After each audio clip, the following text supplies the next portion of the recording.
La catégorie des poids moyens de l'UFC s'est emballée en 2023. Après quelques années passées sous le règne d'Israël Adesanya, il semble que la division soit désormais ouverte et des challengers frais arrivent de tous les côtés pour affronter le nouveau champion Sean Strickland. Il paraît acté que ce dernier défendra sa ceinture contre Khamzat Chimaev l'année prochaine et la catégorie de moins de 84 kg regorge de talent. Le timing semble approprié pour revenir sur l'histoire des poids moyens et sur ceux qui ont marqué l'une des divisions les plus fournies de l'histoire du MMA. Je précise tout de même avant de commencer que je ne prends pas en compte la dénomination de poids moyen du Pride car la catégorie de poids correspond à celle des lourds légers actuels. Ce sont en réalité les poids welter du Pride qui sont les poids moyens actuels. Ça a l'air compliqué, mais en fait, je décale juste tout d'un cran.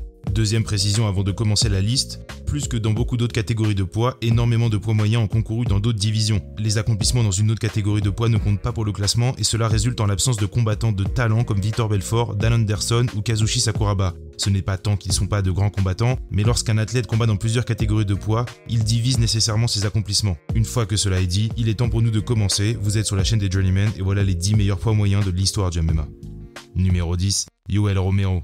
C'est toujours la 10e place qui est la plus dure à déterminer car c'est celle qui élimine tous les autres combattants. J'ai longtemps hésité entre Jacare, Paulo Filho, Nate Marquardt ou encore Murilo Bustamante, mais c'est bien Yoel Romero qui reçoit les honneurs d'ouvrir cette liste. En plus d'être un spécimen physique, le Cubain est un excellent combattant qui a une longue carrière dans plusieurs arts martiaux. Ancien médaillé olympique de lutte, il fait sa transition en MMA sur le tard mais il va vite rattraper le temps perdu. Sa série de 8 victoires lors de son arrivée à l'UFC est du divertissement pur. Contrairement à ce qu'on pourrait penser, il n'use pas vraiment de sa lutte mais se sert plutôt de sa boxe pour empiler les victoires par finish. Yoel ne combat pas pour aller à la décision, il est agressif et se sert de sa physicalité démentielle pour submerger ses adversaires. Malgré de belles victoires, Yoel ne deviendra jamais champion du monde même s'il en a eu l'opportunité à l'UFC puis au Bellator. Il aurait pu devenir champion intérimaire en 2018, mais il a loupé la pesée avant son combat contre Luke Rockhold. Un thème récurrent dans sa carrière et son passage en mi-lourd au Bellator était une nécessité. Même s'il n'a jamais remporté de ceinture, il a tout de même des succès contre Derek Brunson, Lyoto Machida, Jacare, Chris Weidman et Luke Rockhold, et selon certains, il aurait sûrement dû remporter son combat contre Israël Adesanya lors de l'UFC 248. Numéro 9, Chael Sonnen. Chael Sonnen a essayé de devenir champion du monde toute sa vie. Il n'y est jamais parvenu, et cela a d'ailleurs mené à la conférence de presse de retraite la plus triste de tous les temps. Sonnen a tourné autour de la ceinture tout au long de sa carrière et en 2010, il a bien failli s'offrir une victoire contre Anderson Silva, mais une soumission à la fin du dernier round lui a coûté le précieux sésame. Incroyable trash talker, il est aisé d'oublier à quel point Chael était bon dans le ring. Évidemment, c'est sa lutte et son jeu au sol qui lui ont permis d'empiler des succès. Il détient plusieurs records en la matière chez les poids moyens, même à ce jour. Certains fans ont tendance à le sous-estimer car il traîne cette réputation d'avoir bénéficié de ses opportunités grâce à son trash talk, et même si ce n'est pas complètement faux, il a tout de même des victoires contre Michael Bisping, Maurice Rua, Paulo Filho, Yushin Okami ou encore Nate Marquardt. Il était l'une des plus grosses stars du début des années 2010 et pour le nombre de moments légendaires qu'il nous a offert, je pense qu'on peut aisément lui accorder un championnat du monde honorifique. Numéro 8, Michael Bisping.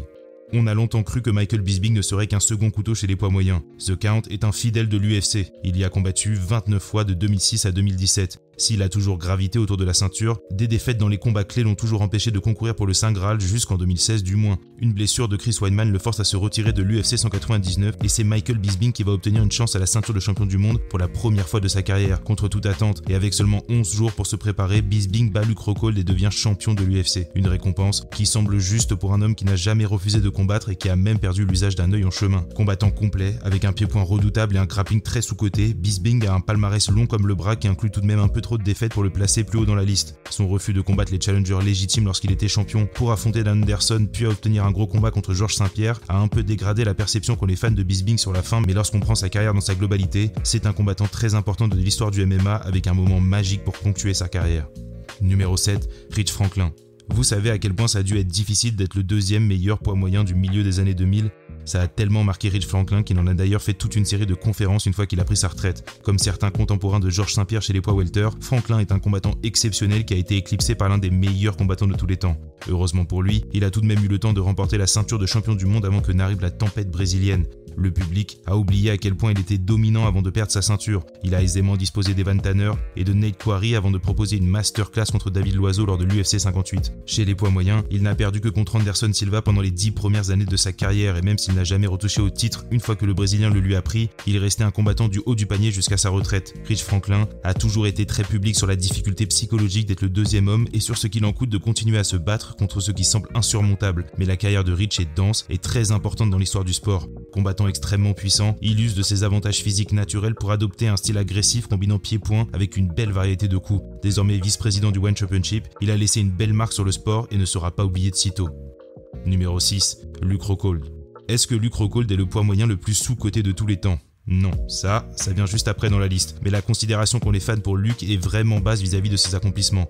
Sa défaite contre Michael Bisping a vraiment heurté la perception qu'a le public de Luke, qui est devenu un sujet de moquerie pendant longtemps après ça. Mais ce que tout le monde semble oublier, c'est que lorsqu'il est arrivé à l'UFC, Luke était une véritable sensation. À ce jour, je n'arrive toujours pas à comprendre comment Dana White a pu ne pas mettre en place le combat entre Anderson Silva et Luke Rockhold après la fermeture du Strikeforce. Luke y était le champion des poids moyens et avait défendu sa ceinture par 2 fois. Il semblait invincible, avec de quoi remporter le combat dans chaque compartiment du sport. C'était un superbe striker et un jujitsuka accompli, un combattant capable de trouver des finishes à n'importe quel moment et de n'importe quelle position. Et oui, il a perdu contre Vitor Belfort lors de ses débuts à l'UFC, mais il s'est ensuite embarqué dans une série de 5 victoires, toutes par finish qu'il a vu devenir champion de l'UFC en battant Chris Weidman en 2015.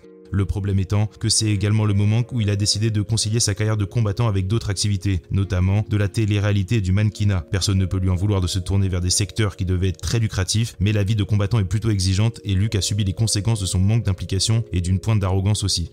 Il perd son titre contre Bisping en 2016 et ne connaît la victoire qu'une seule fois après ça. On peut spéculer sur les raisons de la chute, mais ce qui est sûr, c'est qu'il était incroyablement fort, très athlétique et bien meilleur que l'époque moderne ne le dépeint. Numéro 5, Gegard Mousasi. Je sais qu'il est coutumier de dire que Dan Anderson est le meilleur combattant à avoir été à l'UFC sans y gagner une ceinture, mais si je devais donner mon avis sur la question, ce titre irait à Gegard Mousasi sans l'ombre d'une hésitation.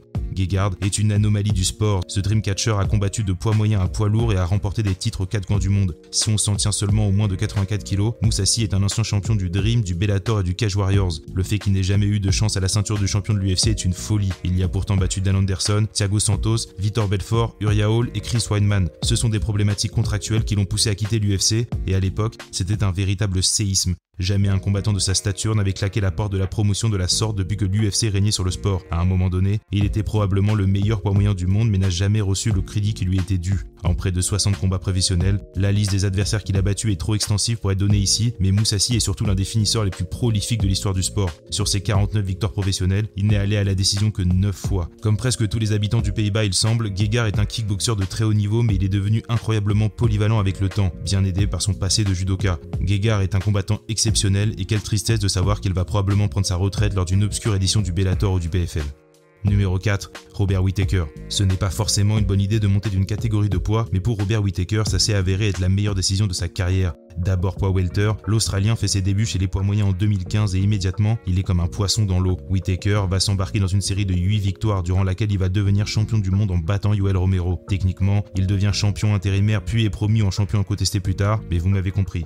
Évidemment, l'arrivée d'un certain Israel Adesanya va un peu contrarier ses plans, mais il a maintenu une position ferme de 2e meilleur poids moyen du monde jusqu'à sa défaite récente contre Dricus du Plessis. Robert est extrêmement rapide sur les pieds et son striking est aérien. Bien sûr, il est notamment réputé pour son superbe enchaînement jab head kick et pour son implantation du karaté dans le MMA, qui est très rare et a causé beaucoup de problèmes à ses contemporains. Son CV inclut notamment des victoires contre Uriah Hall, Jacare, Yoel Romero 2 fois, Darren Till, Jared Cannonier ou encore Marvin Vettori. Numéro 3, Chris Weidman. Vous savez qu'il était à peu près le seul à avoir vu venir la victoire de Chris Weidman contre Anderson Silva, nul autre que Georges St-Pierre. Le Canadien avait identifié que Chris était un adversaire extrêmement difficile stylistiquement pour Silva, et il avait raison. Lutteur de très haut niveau, Ray Longo et Matt Serra ont transformé Chris Weidman en formidable couteau suisse avec un grappling extrêmement agressif et une boxe très efficiente. Ray Longo est assez connu pour transformer des lutteurs en strikers efficaces, et Chris Weidman est un témoignage supplémentaire de sa qualité en tant que coach. Pendant les 6 premières années de sa carrière, il sera invaincu et remporte 9 combats de suite à l'UFC, dont 2 contre Anderson Silva. Évidemment, le deuxième s'est achevé sur une malheureuse blessure du Brésilien, mais en défendant sa ceinture 2 fois de plus, Weidman a prouvé qu'il n'avait pas usurpé sa place. Il est difficile pour un combattant de s'extirper de l'ombre d'Anderson Silva, mais Chris Weidman a fait un superbe travail pour y parvenir. Enchaîner des victoires contre Demian Maia, Mark Munoz, Anderson Silva, Lyoto Machida et Vitor Belfort est tout bonnement stupéfiant, et même si la chute a été terrible, l'ascension fut fantastique. Sa défaite contre Luke Rockhold semble avoir un peu brisé et le combat est extrêmement brutal. Herb Dean aurait pu l'arrêter à plusieurs reprises et mettre fin au calvaire de Weidman, qui ne s'en est jamais vraiment remis.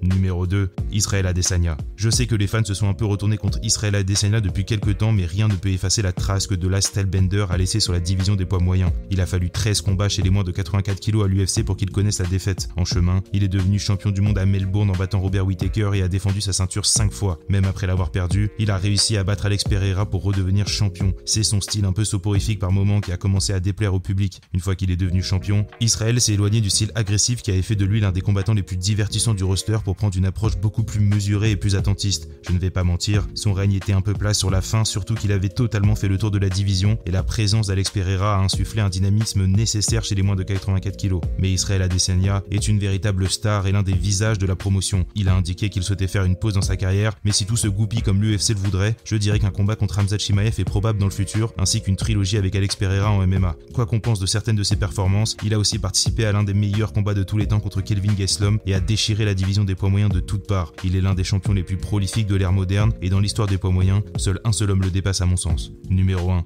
Anderson Silva.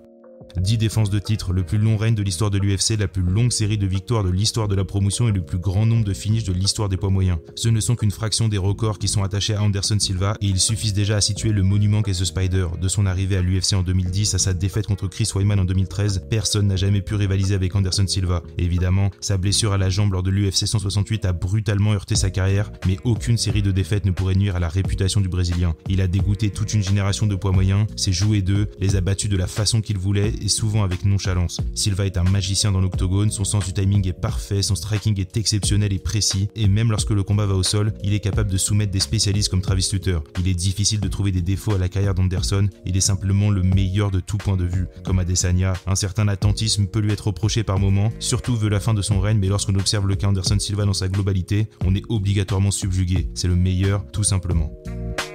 Voilà ma liste pour les poids moyens. N'hésitez pas à me donner votre avis si vous avez des contre-indications. Il y a plein de combattants qui auraient pu y être, hein. Il n'y a pas de lézard, donc voilà, dites-moi, n'hésitez pas et on se reparle bientôt, salut.